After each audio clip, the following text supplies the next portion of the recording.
ये आदित्य श्रीवास्तव जी हैं। ये महाराष्ट्र में इनका नाम महाराष्ट्र में है, कर्नाटक में है, उत्तर प्रदेश लखनऊ में है और कर्नाटक बेंगलोर अर्बन में है। 4 बार आता है। Same photo same address. या तो एड्रेस है ही नहीं या फिर address 0, house number 0, street number 0 दिखाइए। हाउस नंबर 0 देखिए, मुनियप्पा जी, मंजुला मुनियप्पा जी। हजारों लोग हैं। 11,000 वोट ऐसे चोरी हुआ है। ठीक है। और जब हम इन एड्रेसेस को वेरीफाई करने जाते हैं तो कोई एड्रेस नहीं। 40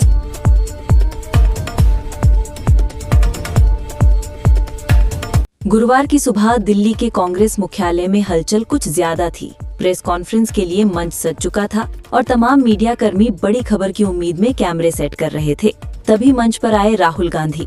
शांत लेकिन सदे हुए अंदाज में उन्होंने माइक संभाला और देश की चुनावी व्यवस्था पर वो सवाल उठा दिए जिनकी गूंज अब सिर्फ दिल्ली तक सीमित नहीं रही। राहुल गांधी ने कहा कि कर्नाटक की महादेवपुरा विधानसभा सीट पर बेहद गंभीर चुनावी गड़बड़ी हुई है। उन्होंने साफ शब्दों में आरोप लगाया कि वहां 1 नहीं 2 नहीं बल्कि पूरे 1 लाख से ज्यादा फर्जी वोटर जोड़ दिए गए और ये सब कुछ सिर्फ गलती से नहीं हुआ। उन्होंने कहा ये पूरा खेल सुनियोजित था। राहुल के मुताबिक इसमें चुनाव आयोग की चुप्पी और भाजपा का सीधा फायदा शामिल है। उन्होंने बताया कि कांग्रेस पार्टी की टीम ने खुद इस पूरे मामले की पड़ताल की। 6 महीने तक कर्नाटक के महादेवपुरा क्षेत्र की मतदाता सूची को खंगाला गया। हर नाम को, हर पते को, हर फोटो को डिजिटल फॉर्मेट में डालकर जांच की गई। जब रिपोर्ट सामने आई तो नतीजे चौंकाने वाले थे। उन्होंने कहा कि हजारों लोगों के नाम डुप्लीकेट पाए गए, यानी कि एक ही व्यक्ति 4 जगह वोटर लिस्ट में दर्ज था। कई ऐसे मतदाता थे जिनका पता हाउस नंबर 0 था या फिर ऐसे घरों के पते पर दर्ज थे जो हैं ही नहीं। कुछ ऐसे पते मिले जिन पर 40 से लेकर 80 तक लोगों को वोटर बना दिया गया था, जबकि वो एक कमरा भी ठीक से नहीं था।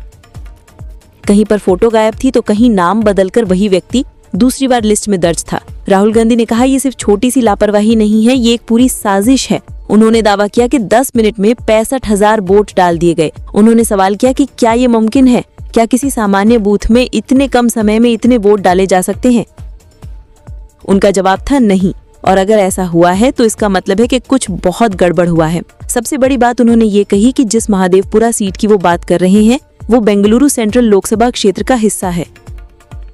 राहुल ने बताया कि इस लोकसभा क्षेत्र की 7 में से 6 विधानसभा सीटें कांग्रेस ने 2024 में जीती थी। बावजूद इसके भाजपा के उम्मीदवार पीसी मोहन को लोकसभा चुनाव में जीत मिली और वो भी 32,707 वोटों के अंतर से।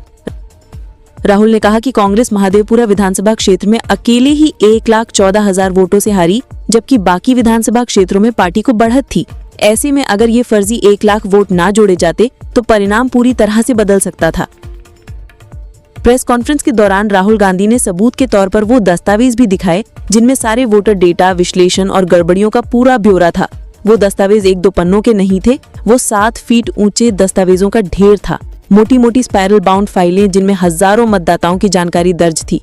उन्होंने उन दस्तावेजों की ओर इशारा करते हुए कहा, ये सिर्फ कागज नहीं है, ये अपराध के दस्तावेज हैं। ये हमारे लोकतंत्र पर हमला करने वालों के खिलाफ सबूत हैं। इस खुलासे के बाद चुनाव आयोग ने तत्काल प्रतिक्रिया दी। कर्नाटक के मुख्य निर्वाचन अधिकारी ने राहुल गांधी से कहा कि वे इन सभी आरोपों का ब्यौरा नाम सहित और शपथ पत्र के साथ चुनाव आयोग को सौंपे। साथ ही ये चेतावनी भी दी गई कि अगर आरोप गलत पाए गए तो उनके खिलाफ कानूनी कार्रवाई की जा सकती है। वहीं भाजपा की ओर से कर्नाटक के प्रदेश अध्यक्ष BY विजेंद्र सामने आए। उन्होंने राहुल गांधी पर पलटवार करते हुए कहा कि ये सब निराधार आरोप हैं जो कांग्रेस अपनी हार को छिपाने के लिए लगा रही है। उन्होंने चुनौती दी कि अगर राहुल गांधी को अपने दावों पर भरोसा है तो वे अदालत जाएं, प्रेस के सामने ड्रामा बंद करें।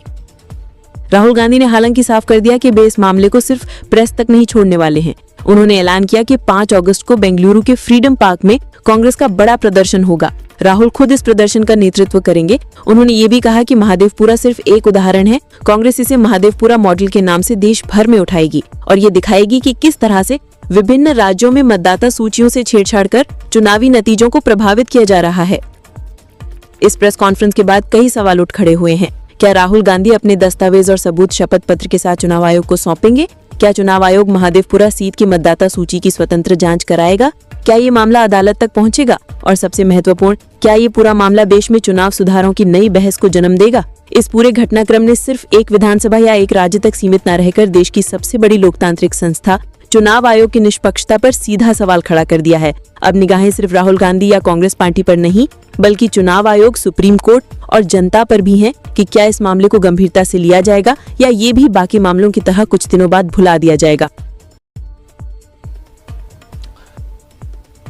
हजारों लोग हैं, 11,000 वोट ऐसे चोरी हुआ है। ठीक है, नेक्स्ट, फेक एड्रेस। या तो एड्रेस है ही नहीं, या फिर address 0, house number 0, street number 0 दिखाइए। हाउस नंबर 0 देखिए, मुनियप्पा जी, मंजुला मुनियप्पा जी का हाउस नंबर 0। अच्छा, ये देखिए, टेकराज सबकाता, इनका फादर का नाम DFOIGAIDF, हाउस नंबर 0 में रहते हैं। हस्बैंड्स नेम इनका, नीचे जाइए, टिक्का कुमारी आचार्य, नेम YTDR, किसी ने ऐसे टाइप कर दिया है, YTDR QPF। अच्छा, जूम आउट। और जब हम इन एड्रेसेस को वेरीफाई करने जाते हैं तो कोई एड्रेस नहीं। 40,000 ऐसे वोटर हैं, या एड्रेस 0 है या फिर एड्रेस है ही नहीं। Next, bulk voters in single address. Single bedroom का घर है, 80 वोटर रह रहे हैं उसमें, दिखाइए, जूम इन कीजिए। अलग अलग नाम, अलग अलग परिवार, और जब हम वहां जाते हैं हमें बताया जाता है यहां पे 80 लोग नहीं रहते, यहां पे ये लोग हैं ही नहीं, कोई नहीं जानता इनको। ये है बूथ नंबर 366 पे वही कहानी, ये देख लीजिए, छोटा सा एक बेडरूम का घर है, जूम इन कीजिए। ये सब लोग, इलेक्शन कमीशन के मुताबिक ये सब लोग इस घर में रहते हैं, और जब हम वहां जाते हैं एक भी नाम नहीं मिलता, और वहां के लोग कहते नहीं, ऐसे इन लोगों को हम नहीं जानते। Zoom out. 10,000 से ज्यादा वोटर सिंगल एड्रेस में गए। नेक्स्ट, एक और तरीका, कमर्शियल एस्टेब्लिशमेंट में लोगों के नाम डाल दो। ये एक ब्रूअरी है कर्नाटक में, 68 वोटर्स इसमें हैं, मगर जब हम वहां जाते हैं पूछते हैं भैया ये हैं कौन, कहां है, नो आइडिया, डोंट एग्जिस्ट। अलग अलग परिवार के हैं, एक साथ रह रहे हैं इस ब्रूअरी में, पता नहीं। Next, invalid photograph. यह बहुत बड़ा तरीका है, इसमें या तो इनकी फोटो है ही नहीं पोलिंग वोटर लिस्ट पे, या फिर इतनी छोटी है कि पहचानी नहीं जाती। देख लीजिए, ये देख लीजिए, जिनकी फोटोग्राफ नहीं है और या फिर दिखाई नहीं देती।